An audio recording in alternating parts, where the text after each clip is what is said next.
Make no mistake, we'll build in this course real-life applications. The code snippets that you'll encounter in this course, or just full applications that I'll show you, I used them in the past for different clients, and I continue to use them. Not just clients, but even presently I have Snowflake partners, so large companies that offer consulting services based on Snowflake that use and enhance their offer with applications that I wrote, I built in the past. And make no mistake, a lot of what you have in this course I created just for this course. So I didn't publish it outside, it's just for you here. We'll build actually realize such a real life application as a hierarchical data viewer. Yes, I'll start with a disconnected Python application working on a simple CSV file. But I'll gradually add more. And I will add at some point a Streamlit. And our small application will function like a local web application that we will later deploy as a free remote Streamlit Community Cloud application. We'll gradually integrate this with Snowflake. And yes, first of all, we'll start with a Python client, but then we will use Snowpark. Snowpark is using actually the Python connector, but you will connect to Snowflake through a session in that case. Streamlit itself has a wrapper to connect to Snowflake, so you will learn about all this.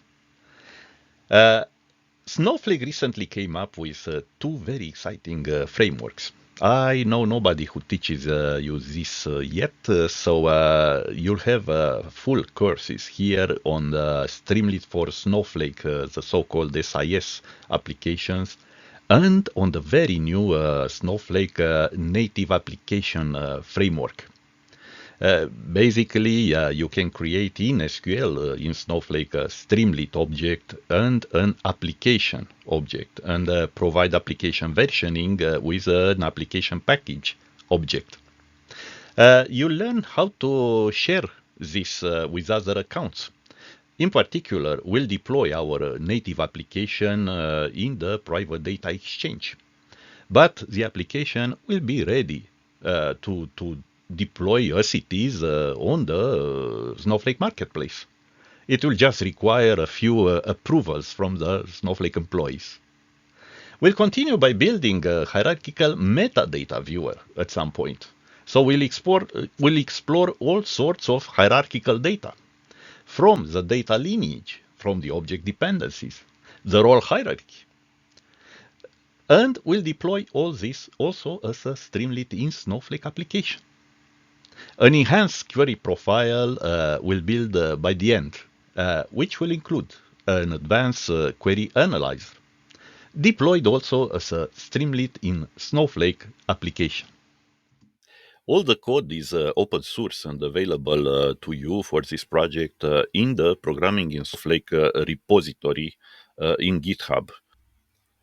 What you can do is switch to your VS Code installation, open the README file, and just follow the instructions from there. So you may install your own VS Code extensions. Definitely clone the previous GitHub repository. Yeah, you have the command here, git clone.